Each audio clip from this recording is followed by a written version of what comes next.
कहानी की शुरुआत होती है आज से हजारों साल पहले, जब इजिप्ट के पिरामिड्स भी नहीं बने थे। उस समय खांडक नाम का एक देश था जहाँ के लोग एक राजा के हुक्म पर चलते थे। वो लोग खांडक देश को सदियों से दुनिया का सबसे शक्तिशाली देश बनाना चाहते थे। मगर जब ऑक्टोन नाम का राजा गद्दी पर बैठा तो सब कुछ बदल गया। वो अपनी फौज के जरिए लोगों पर जुल्म ढाता था और उसे अपने समय के सबसे क्रूर राजा के नाम से जाना जाता। असल में ऑक्टोन काले जादू का ज्ञानी था और अब उसका मकसद था सबैक नाम का एक ताज बनाना, जिसे हासिल करने के बाद उसे कोई नहीं हरा पाएगा। मगर इस ताज को बनाने के लिए उसे एडर्नियम नाम के एक पत्थर की जरूरत थी। ये जादुई शक्तियों वाला एक अनोखा पत्थर था जो सिर्फ खांडक देश में पाया जाता था। अब उसने अपनी ही प्रजा के लोगों को जबरदस्ती एडर्नियम की खुदाई के काम पर लगा दिया। जब भी किसी गुलाम को पत्थर का कोई हिस्सा मिलता तो वो तुरंत दौड़कर उसे वॉचमैन के हवाले कर देता और बदले में अपना इनाम पा लेता। मगर कभी कभी रास्ते में ही बाकी गुलाम पत्थर छीनने के लिए उस गुलाम पर टूट पड़ते। अब हम जाओ नाम के गुलाम को देखते हैं जिसका पत्थर सभी छीनने की कोशिश कर रहे थे। तभी हारू नाम का लड़का उसे बचाने आया और उसे सही सलामत एक फौजी के पास लेकर गया। मगर जब जाओ ने इसके बदले में इनाम मांगा तो अचानक उस फौजी ने जाओ के पेट में चाकू घोंपकर उसे पहाड़ी से नीचे फेंक दिया। इतना खतरनाक मंजर देखकर हारू की रूह कांप गई और उसके पिता उसे वहाँ से खींचकर दूर ले गए। हारू हमेशा से अपने लोगों को इस गुलामी की जिंदगी से आजादी दिलाना चाहता था, पर उसके पिता टेथ एडम ने उसे हीरो ना बनने की सलाह दी, क्योंकि उसकी तरह बगावत करने वाले सभी लोग कब्रिस्तानों में दफन पड़े थे। खैर, हारू ने फिर भी पूरे देश को इकट्ठा करके क्रूर राजा को हराने का फैसला कर लिया था। अचानक उसने दौड़कर उस फौजी के हाथ से एडर्नियम पत्थर चुरा लिया और अपने हाथों से आजादी का निशान बनाकर प्रजा के दिल में आजादी की चिंगारी जला दी। राजा ऑक्टोन ये अच्छे से जानता था कि ये छोटी सी चिंगारी जल्द ही जबरदस्त आग का रूप ले सकती है, इसलिए उसने हारू को पूरी प्रजा के सामने फांसी देने का हुक्म दिया। अपने अंतिम समय में भी हारू आजादी का नारा लगाता रहा। मगर जैसे ही उसका सर धड़ से अलग होने वाला था तो अचानक एक चमत्कार हुआ। असल में धरती के जादुई रक्षकों ने उसे धरती पर शांति लाने के लिए चुना था, इसलिए उन्होंने हारू को प्राचीन देवताओं की शक्तियां देकर उसे बेहद ताकतवर बना दिया। मगर तब तक ऑक्टोन सबैक ताज बना चुका था। इधर जब हारू शक्तियां हासिल करके ऑक्टोन के महल में उसे ललकारने पहुंचा तो ऑक्टोन ने अपने ताज की वैश्य शक्तियों को उजागर कर दिया। इसके बाद उन दोनों में घमासान युद्ध हुआ जिसमें पूरा महल तबाह हो गया। खैर, अंत में जीत हारू की हुई, लेकिन ऑक्टोन ने सबैक ताज को छुपा दिया ताकि ये किसी इंसान के हाथ न लगे। उस दिन के बाद किसी ने हारू को दोबारा नहीं देखा। मगर एक प्राचीन कथा के मुताबिक जब खांडक के लोग त्राही त्राही कर रहे होंगे तो वो लौटेगा और लोगों को एक बार फिर से आजादी दिलवाएगा। फिर हम आज के समय की खांडक देश को देखते हैं, जहाँ पर इंटरगैंग नाम के विदेशी आतंकवादियों ने कब्जा कर लिया था। लोगों को शहर से निकलने के लिए भी सरहद पर तैनात गार्ड्स को अपने कागज दिखाने पड़ते थे। एक दिन एक वैन के ट्रंक की तलाशी होने वाली थी तो इसी दौरान 14 साल के लड़के एमोन ने अपने स्केटबोर्ड पर चुपके से सरहद पार करने की कोशिश की, लेकिन जल्द ही एक गार्ड ने उसे पकड़ लिया। गार्ड ने उसे तलाशी लेने के लिए लाइन में जाने को कहा, पर एमोन ने उसे बुरा भला कह दिया। खैर, फिर उस गार्ड ने करीम नाम के आदमी को वैन लेकर निकलने को कहा। इसके बाद उसने अपनी कलाई देखी तो एड्रियाना नाम की एक भगौड़ी की तस्वीर सामने आई। तभी हम देखते हैं कि एड्रियाना इस वैन में छुपी हुई थी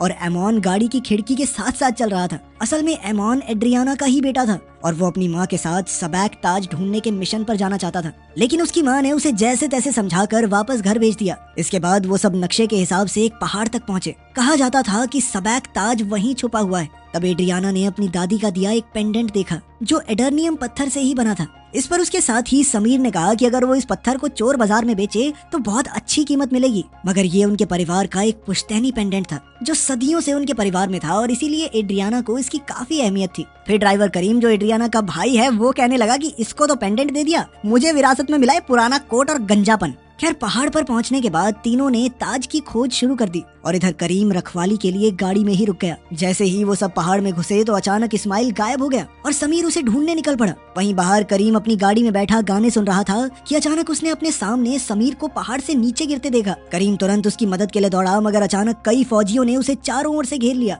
वहीं पहाड़ के अंदर इस्माइल अचानक एड्रियाना के सामने आ गया तो वो काफी डर गई। एड्रियाना ने उससे पूछा कि समीर कहाँ है, तो इस्माइल ने जवाब दिया कि समीर तो थोड़ी ठंडी हवा खाने गया। खैर, जल्द ही वो दोनों टेथ एडम की मजार तक पहुंचे। उससे थोड़ी ही दूर सबैक ताज मौजूद था और एड्रियाना ने दो बड़ी बड़ी चट्टानों के बीच कूदकर उस ताज को हासिल कर लिया। लेकिन उसी समय करीम को पकड़ने वाले फौजी अंदर आ गए और उन्होंने इस्माइल को गिरफ्तार कर लिया। तब इस्माइल ने चिल्लाकर एड्रियाना को भाग जाने को कहा, पर फौजियों के लीडर ने करीम के सर पर बंदूक तान दी। अब अपने भाई की जान बचाने के लिए एड्रियाना ने खुद को उनके हवाले करने का फैसला किया। उसने टेथ एडम की मजार पर सर झुकाकर एक खास मंत्र बोला, जिसके बाद अचानक वहाँ तेज रोशनी का उजाला हुआ और एक रहस्यमयी आदमी उनके सामने प्रकट हुआ। उसने एक फौजी को उठाकर उसे अपनी शक्ति से बिजली के झटके देकर मार डाला। उसी समय बाकी फौजियों ने उस पर गोलियों से हमला कर दिया और एड्रियाना इसी मौके का फायदा उठाकर करीम के साथ भाग निकली। उधर फौजी अपनी बंदूकों से उस रहस्यमय योद्धा का कुछ नहीं बिगाड़ पाए। फिर इस योद्धा ने अपनी हाइपर स्पीड शक्ति से इन फौजियों के छक्के छुड़ा दिए। इसी दौरान एड्रियाना ताज लेकर जा रही थी तो उसके सर पर बहुत बड़ा पत्थर गिरने वाला था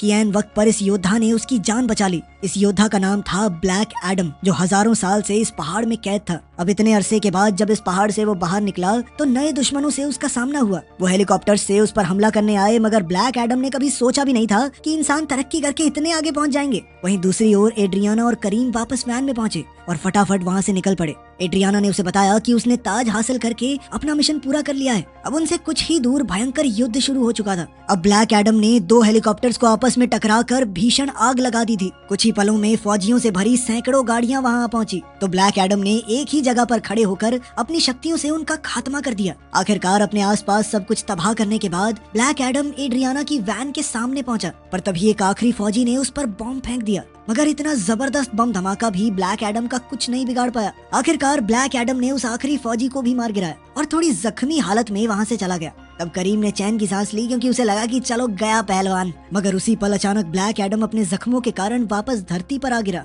उधर इस्माइल अब भी पहाड़ में ही था और तब उसे अपने आतंकवादी ग्रुप के मेंबर का फोन आया। असल में इस्माइल अंडरकवर एजेंट बनकर एड्रियाना के जरिए ताज हासिल करने आया था, मगर इस बार उसका मिशन नाकामयाब रहा। अब उसे एड्रियाना का पीछा करके उससे वो ताज छीनना होगा। वहीं दूसरी ओर जब हॉकमैन नाम के आदमी को ब्लैक एडम के फिर से जिंदा होने की खबर मिली तो उसने अपनी सुपर हीरोज की टीम को तुरंत काम पर लगने का हुक्म दिया। इस टीम में साइक्लोन नाम की लड़की थी जिसके पास हवा को काबू करने की ताकत थी। दूसरा था एडम स्मैशर नाम का लड़का जिसके पास अपने शरीर का आकार बदलने की शक्ति थी। इसके अलावा टीम का सबसे ताकतवर आदमी था डॉक्टर फेट। खैर अब वो तीनों हॉकमैन के बुलावे पर यूएसए में उसके बंगलों में पहुंचे। जल्द ही उन्हें पता चला कि वो एक इंटरनेशनल मिशन के लिए जाने वाले हैं। हॉकमैन चाहता था कि वो सब खांडक जाकर ब्लैक एडम नाम के एक सुपर ह्यूमन को पकड़कर उसके सामने लाएं। इनकी टीम का नाम था जस्टिस सोसाइटी और जल्द ही वो सब एक सुपर शिप में बैठकर निकल पड़े। हॉकमैन ने बताया कि इस शिप को तबाह नहीं किया जा सकता क्योंकि इसका बाहरी हिस्सा एक खास मेटल से बना है। खैर कुछ घंटों बाद जब ब्लैक एडम की आंख खुली तो वो एमन के कमरे में था। उसने बिस्तर से उठकर अपनी ताकत से अपनी सारी चोटें ठीक कर ली। तब उसे पता चला कि उसे पहाड़ में कैद हुए 5000 साल गुजर चुके थे। वहीं लिविंग रूम में एड्रियाना उस कीमती ताज पर रिसर्च कर रही थी। तभी उसे ताज के अंदर की तरफ कुछ शब्द लिखे हुए दिखाई दिए। उस पर लिखा था कि जिंदगी ही मौत का जरिया है। वहीं आमोन ने अपने कमरे में ब्लैक एडम को बताया कि जब से तुम गायब हुए थे तो खांडक शहर पर दूसरे देशों ने कब्जा कर लिया और यहाँ के लोगों को गुलाम बना लिया, लेकिन खांडक के लोगों ने ब्लैक एडम की मूर्ति बनाई क्योंकि उन्हें पूरा यकीन था कि एक ना एक दिन ब्लैक एडम उन्हें बचाने के लिए जरूर लौटेगा। मगर ये सब सुनकर ब्लैक एडम ने कहा कि मैं कोई हीरो नहीं हूँ और अचानक दीवार तोड़ते हुए वहाँ से निकल गया। अब ब्लैक एडम एक नई दुनिया की खोज में निकल पड़ा तो पीछे से आमोन ने अपने कमरे में मौजूद खुफिया रास्ते से उसका पीछा किया ताकि उसकी माँ को पता न चले। वहीं दूसरी ओर जस्टिस सोसाइटी की शिप खांडक में पहुंचने ही वाली थी तो डॉक्टर फेट ने पूरी टीम को प्लान समझाया। उन्होंने कहा कि अगर उन्हें ब्लैक एडम को पकड़ना है तो उसके मुंह से शज़ैम बुलवाना होगा। ऐसा करते ही ब्लैक एडम की सारी शक्तियाँ खत्म हो जाएंगी और उसे पकड़ने में कोई परेशानी नहीं होगी। उधर एमोन ने भागते हुए एक फौजी का रेडियो चुरा लिया और बाकी फौजियों को ये मैसेज भेजा कि खांडक का चैंपियन वापस लौट आया है। तभी फौजियों ने उसका पीछा किया पर वो अपने स्केटबोर्ड पर भाग निकला और उसने अपने हाथों से एक ट्रायंगल बनाकर ब्लैक एडम को सिग्नल भेजने की कोशिश की, लेकिन कुछ ही पलों में फौजियों ने एमोन को गिरफ्तार कर लिया और उसकी माँ उसे बचाने आई। एड्रियाना ने जैसे तैसे गार्ड्स को समझाकर एमोन को छुड़ा लिया पर जल्द ही फौजियों को पता चल गया कि वो भी एक वांटेड क्रिमिनल है तो उसने तुरंत भागने की कोशिश की और तभी ब्लैक एडम उन्हें फौजियों से बचाने आ पहुंचा। अचानक एक गार्ड ने उसके सर पर लोहे के सरिये से वार किया तो ब्लैक एडम ने उसे उठाकर हवा में बहुत दूर फेंक दिया। जल्द ही फौजियों ने उस पर गोलियां चला दी तो चैंपियन ने उन्हें भी एक एक करके खत्म कर दिया। जैसे ही वो 2 दुश्मनों को लेकर हवा में उड़ा तो उसी पल जस्टिस सोसाइटी की शिप उसके सामने आ गई। ब्लैक एडम ने उन फौजियों को आसमान से नीचे फेंक दिया तो हॉकमैन उनकी जान बचाने के लिए शिप से कूद गया। बीच हवा में उसने अपना हॉकमैन सूट एक्टिवेट किया और दोनों फौजियों को लेकर सही सलामत जमीन पर लैंड हो गया। मगर इतनी बहादुरी दिखाने का कोई फायदा नहीं हुआ क्योंकि जल्द ही ब्लैक एडम ने उन फौजियों पर बिजली गिराकर उन्हें खत्म कर दिया। खैर कुछ ही पलों में डॉक्टर फेट वहाँ आया और उसने ब्लैक एडम को खुद को उनके हवाले करने को कहा, पर ब्लैक एडम ने कहा कि मरने से पहले वो एक गुलाम हुआ करता था और अब उसने एक भगवान के रूप में जन्म लिया है, के सामने झुकेगा नहीं साला।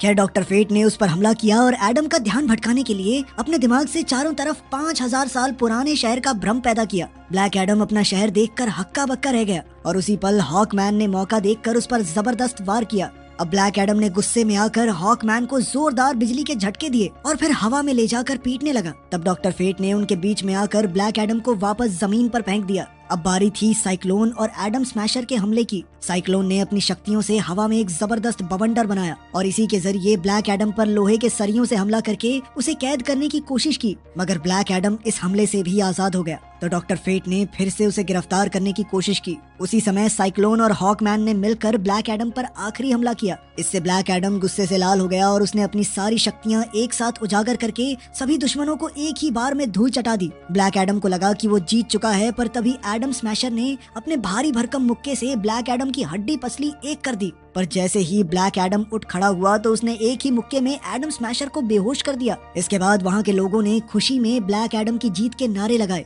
और ब्लैक एडम वहाँ से चला गया। अब डॉक्टर फेट ने अपनी टीम से कहा कि कोई भी ब्लैक एडम का पीछा नहीं करेगा, क्योंकि वो जानता था कि उनमें से किसी के अंदर ब्लैक एडम को हराने की ताकत नहीं है। फिर डॉक्टर फेट अपनी टीम के साथ एड्रियाना के पास पहुंचा, क्योंकि उसने एक सपने में देखा था कि सैबक का ताज एड्रियाना के पास है, मगर एड्रियाना कहने लगी कि मेरे पास कोई ताज नहीं है। उधर हम देखते हैं कि जस्टिस सोसाइटी की टीम और ब्लैक एडम के युद्ध के दौरान एमॉन ताज को अपने बैग में डालकर भाग गया था। अब एड्रियाना ने हीरोज की टीम के साथ महल जाने का फैसला किया, जहां ब्लैक एडम रहता था। प्राचीन कथा के मुताबिक 5000 साल पहले ब्लैक एडम इसी महल में अपने लोगों को आजाद करवाने गया था, मगर जस्टिस सोसाइटी के मेंबर्स ने कहा कि वो वहां आजादी दिलाने नहीं बल्कि बदला लेने गया था। तब ब्लैक एडम के भयानक गुस्से की वजह से उसकी शक्तियां उसके काबू से बाहर हो गई और पूरा महल तबाह हो गया। इसके बाद धरती के जादुई रक्षकों ने कहा कि वो अपनी शक्तियां इस्तेमाल करने के लायक नहीं है, इसलिए उसे एक मजार में कैद कर दिया गया और आखिरकार 5000 साल बाद एड्रियाना ने उसे फिर से आजाद किया। खैर, अब एड्रियाना हीरोज की टीम के साथ ब्लैक एडम के सामने पहुंची तो ब्लैक एडम ने उनकी बात सुनने का फैसला किया।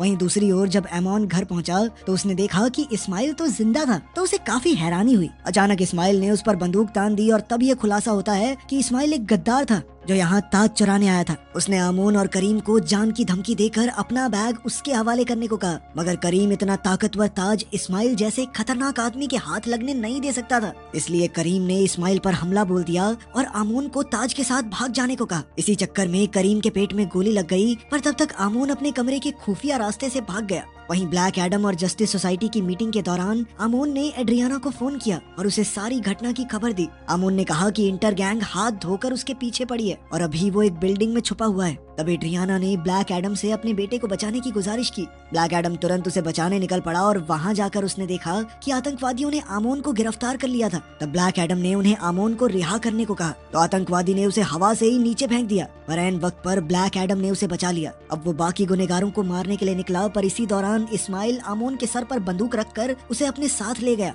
इस्माइल ने उसका बैग खोलकर पूछा कि ताज कहाँ है, पर आमोन अपना मुंह खोलने को राजी नहीं था। तब इस्माइल ने उसे बंदी बना लिया और जब ब्लैक एडम को इसका पता चला तो वो गुस्से से आग बबूला हो गया। इस्माइल ने आमोन को एक उड़ने वाली मोटरसाइकिल के ट्रंक में छुपा रखा था। वहाँ से आमोन ने अपनी माँ को फोन करके बताया कि इस्माइल ने उसे कैद कर लिया है। ये सुनकर जस्टिस सोसाइटी भी आमोन को बचाने के मिशन पर निकल पड़ी। ब्लैक एडम एक एक करके मोटरसाइकिल्स की तलाशी ले रहा था और साथ ही दुश्मनों का सफाया करता जा रहा था। तब हॉकमैन ने उसे इस तरह लोगों की जान लेने से रोका, लेकिन चैंपियन किसी से ऑर्डर्स लेने वालों में से नहीं था। आखिरकार ब्लैक एडम ने आखिरी मोटरसाइकिल की तलाशी ले ली और कहा कि आमोन इसमें भी नहीं है। असल में इस्माइल ने तो मोटरसाइकिल्स पर अपने आदमियों को ब्लैक एडम का ध्यान भटकाने के लिए भेजा था, जबकि वो खुद आमोन को लेकर एक ट्रक में फरार हो गया था। खैर, उधर डॉक्टर फेट एड्रियाना के घर पहुंचा, क्योंकि वो जानता था कि ताज यहीं छुपा हुआ है। वहां जाकर उसने देखा कि करीम गोली से जख्मी होकर जमीन पर पड़ा था। करीम की हालत बेहद नाजुक थी और उसे लग रहा था कि उसका आखिरी समय आ गया है, पर तब डॉक्टर फेट ने उसे शांत होने को कहा। असल में वो भविष्य देख सकता था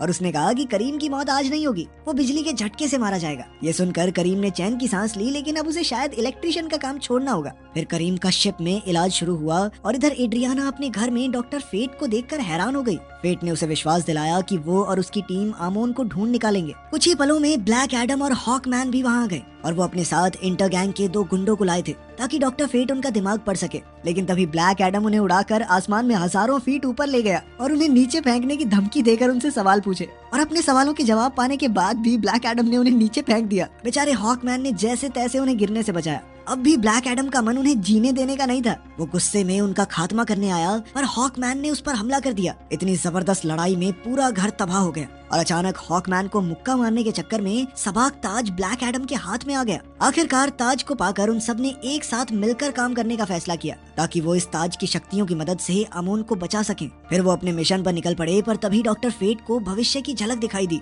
कि आने वाले युद्ध में हॉकमैन की मौत हो जाएगी। अब फेट ने इसका खुलासा करते हुए कहा कि जल्द ही उन्हें एक दूसरे को अलविदा कहना होगा। खैर कुछ ही समय में वो अल हदीदिया पहाड़ों तक पहुंच गए और उन्होंने ऐसा प्लान बनाया जिसके जरिए वो अपने सभी टीम मेंबर्स की जान बचा सकें। फिर ब्लैक एडम ने समय आते ही वहां जबरदस्त हमला बोल दिया जिसमें सैकड़ों की तादाद में सिपाही मारे गए। फिर उसका सामना इस्माइल से हुआ, पर वो उस पर हमला नहीं कर सकता था क्योंकि इस्माइल एडर्नियम से बने एक सुरक्षा कवच के अंदर था। जल्द ही बाकी टीम भी वहां आ पहुंची और जब एड्रियाना ने अपने बेटे के सर पर बंदूक देखी तो उसने ताज इस्माइल के हवाले करके उसकी जान बचाने का फैसला किया। आखिरकार सबैक ताज को हासिल करके इस्माइल ने खुलासा किया कि वो राजा ऑक्टोन का आखिरी वंशज है। अब इस ताज को पाकर वो खांडक का अगला राजा बनने को तैयार था। फिर उसने सबैक ताज पर लिखा मंत्र पढ़कर अपना सुरक्षा कवच बंद किया और अमोन पर गोली चला दी। मगर ऐन वक्त पर ब्लैक एडम ने अपनी सुपर स्पीड शक्तियों की मदद से अमोन को गोली लगने से पहले ही बचा लिया। इस दौरान ब्लैक एडम को इतना गुस्सा आ चुका था कि उसकी शक्तियां एक बार फिर बेकाबू हो गई और पूरा पहाड़ तबाह हो गया।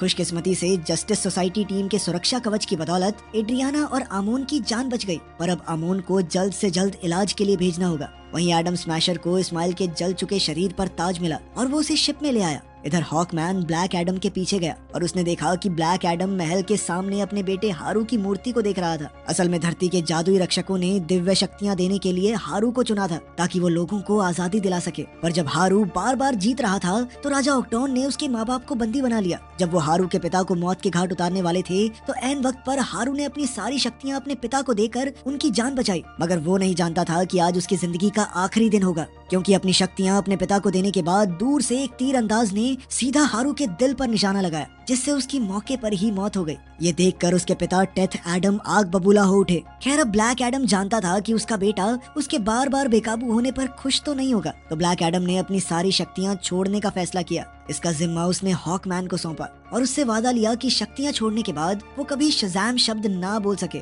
इसकी वजह ये थी कि बिना शज़ैम कहे ब्लैक एडम दोबारा कभी अपनी शक्तियां हासिल नहीं कर पाएगा। अब हॉकमैन उसे पानी के नीचे मौजूद एक लैब में ले गया और एमिलिया हारकोट नाम की एक साइंटिस्ट और उसकी टीम के हवाले कर दिया। एमिलिया ने हॉकमैन से वादा किया कि आज के बाद ब्लैक एडम के मुंह से एक भी शब्द नहीं निकलेगा। असल में वहाँ उसने कई और खूंखार लोगों को अपनी कैद में रखा हुआ था। लेकिन तभी हम देखते हैं कि शिप के मॉर्ग में इस्माइल की लाश में कुछ अजीबोगरीब हलचल हो रही थी। वहीं डॉक्टर फेट को बार बार एक ही झलक दिखाई दे रही थी। उसे समझ नहीं आ रहा था कि आखिर ये क्यों हो रहा है, जबकि उनका मिशन तो पूरा हो चुका है। डॉक्टर फेट को डर था कि अगर हॉकमैन की मौत हो गई तो जस्टिस सोसाइटी जल्द ही खत्म हो जाएगी। उधर इस्माइल को मारने के बाद एड्रियाना को ये यकीन नहीं हो रहा था कि उन्होंने इतनी आसानी से इस्माइल को कैसे हरा दिया। तभी उसे ताज पर लिखा मंत्र याद आया, जिसका मतलब था जिंदगी ही मौत का जरिया है। लेकिन मरने से पहले इस्माइल ने उल्टा मंत्र पढ़ा था, यानी उसने कहा था कि मौत ही जिंदगी का जरिया है। अब एड्रियाना ने तुरंत ताज को उल्टा किया तो उसे एहसास हुआ कि ताज को उल्टा करके उल्टा मंत्र पढ़ने से वो भी सच हो जाएगा। इसलिए इस्माइल ने मरने से पहले ये मंत्र पढ़ा था। तब जाकर एड्रियाना को समझ आया कि इस्माइल का तो प्लान ही ये था कि ब्लैक एडम उसे मार दे। इस तरह वो मरने के बाद फिर से जिंदा हो जाएगा और खांडक की गद्दी पर कब्जा कर लेगा। जैसे ही एड्रियाना ने ये गुत्थी सुलझाई तो ताज अचानक गायब हो गया और समुद्र की गहराइयों से सबैक जाग उठा। उसी समय हॉकमैन ने उस पर मिसाइल से हमला बोल दिया, पर सबैक ने उनकी शिप ही तबाह कर दी। आखिरकार जस्टिस सोसाइटी ने मिलकर सबैक को गद्दी पर बैठने से रोकने का फैसला किया, क्योंकि अगर ऐसा हुआ तो फिर उसे कोई नहीं हरा पाएगा। अब हॉकमैन ने अपने साथियों की मदद से सबाक को जख्मी कर दिया, पर जब सबाक ने उस पर हमला किया तो वो बेहोश होकर गिर पड़ा। तब डॉक्टर फेट को एहसास हुआ कि उसकी भविष्यवाणी सच होने वाली है, तो उसने महल के चारों तरफ एक सुरक्षा कवच बनाकर अपनी टीम को अंदर जाने से मना कर दिया। डॉक्टर फेट अपने जिगरी दोस्त हॉकमैन की जान बचाने के लिए अपनी जान की बाजी लगाने को तैयार था। आज पहली बार ऐसा मौका आया था जब वो ये नहीं बता पा रहा था कि भविष्य में क्या होने वाला है। इधर हॉकमैन अपने दोस्त को यूं ही जाने नहीं दे सकता था, इसलिए उसने सुरक्षा कवच तोड़ने की कोशिश की, पर वो नाकामयाब रहा। वहीं डॉक्टर फेट अपनी टीम को बाहर छोड़कर सबाक को रोकने पहुंचा। उसे उम्मीद थी कि ब्लैक एडम सबाक को हराने में उस सबाक को रोकने पहुंचा, उसे उम्मीद थी कि ब्लैक एडम सबाक को हराने में उसकी मदद करने आएगा। इस लड़ाई के दौरान डॉक्टर फेट ने ब्लैक एडम को सिग्नल भेजा कि सिर्फ वही सबाक को हरा सकता है। अब फेट ने अपनी शक्तियों से ब्लैक एडम को बेड़ियों से आजाद कर दिया तो वहाँ के गार्ड्स ब्लैक एडम को रोकने के लिए दौड़े, लेकिन अपनी शक्तियाँ खोने के बावजूद भी ब्लैक एडम गार्ड्स को हराकर समुद्र में कूद गया। उसी पल सबाक ने डॉक्टर फेट पर आखिरी वार किया, जिसके बाद महल का सुरक्षा कवच टूट गया। हॉकमैन को एहसास हुआ कि उसका दोस्त अपनी आखिरी सांसें गिन रहा है, तो वो तुरंत उसकी जान बचाने दौड़ा, लेकिन जब वो फेट के पास पहुंचा तो फेट मर चुका था। आखिरकार सबाक सिंहासन पर जा बैठा और एक जबरदस्त आग भड़क उठी, जिसके बाद वो खांडक का राजा बन गया। ऐसा करते ही पाताल से उसकी शैतानी फौज बाहर आई और आम लोगों पर हमला करने लगी। एड्रियाना उनका सामना करने को तैयार थी, पर तभी उसका भाई वैन में वहां आ गया। करीम को इन ज़ॉम्बीज़ का कोई डर नहीं था, क्योंकि डॉक्टर फेट ने कहा था कि वो बिजली के झटके से मरेगा। इधर एड्रियाना के कहने पर आमोन ने ज़ॉम्बीज़ से लड़ने के लिए आम लोगों की मदद मांगी। उधर ब्लैक एडम ने समुद्र से बाहर आकर शज़ैम बोला और उसी पल उसकी शक्तियाँ वापस आ गई। उधर सबैक ने अपना कब्जा करने के लिए हारू की मूर्ति गिरा दी और ये सीधा अमोन के ऊपर गिरने ही वाली थी कि ऐन वक्त पर ब्लैक एडम ने आकर उसे बचा लिया। इसके बाद वो सीधा सबैक का मुकाबला करने पहुंचा और हॉकमैन की जान बच गई। उसी समय ब्लैक एडम और सबैक के बीच घमासान युद्ध शुरू हो गया। कुछ ही पलों में सबैक उस पर भारी पड़ने लगा तो हॉकमैन ने बीच में आने का फैसला किया। उसने सबैक पर हमला किया, पर वो खुद ही जख्मी हो गया, जैसा कि डॉक्टर फेट ने भविष्य में देखा था। लेकिन सच तो ये था कि ये हॉकमैन का असली शरीर नहीं था। असल में हॉकमैन ने फेट के हेलमेट की मदद से अपने शरीर की कई कॉपीज बना ली थी और उन्होंने एक साथ सबैक पर हमला किया। इधर ब्लैक एडम ने अपनी जबरदस्त ताकत से सबैक के शरीर के 2 हिस्से कर दिए और उसी पल पाताल के सभी ज़ॉम्बीज़ गायब हो गए। ऐसा करते ही आम लोग जीत के नारे लगाकर खुशी से झूम उठे। आपसी मनमुटाव के बावजूद ब्लैक एडम और हॉकमैन ने दोस्ती का हाथ बढ़ाया। अंत में डॉक्टर फेट का हेलमेट अपना काम पूरा करने के बाद अपने आप ही गायब हो गया। फिर जस्टिस सोसाइटी ने ब्लैक एडम को पकड़ने का मिशन छोड़ दिया, क्योंकि उसने अब सबकी जान बचाई थी। आखिरकार पूरी टीम यूएस से लौट गई और इधर ब्लैक एडम खांडक के सिंहासन पर बैठा। वहाँ के लोगों ने उसे उनका राजा बनकर देश चलाने को कहा, मगर ब्लैक एडम ने एक ही पल में सिंहासन को तोड़कर उसका किस्सा ही खत्म कर दिया। ब्लैक एडम ने कहा कि वो खांडक का राजा नहीं बल्कि उनका रक्षक बनकर काम करना चाहता है और अब खांडक हमेशा के लिए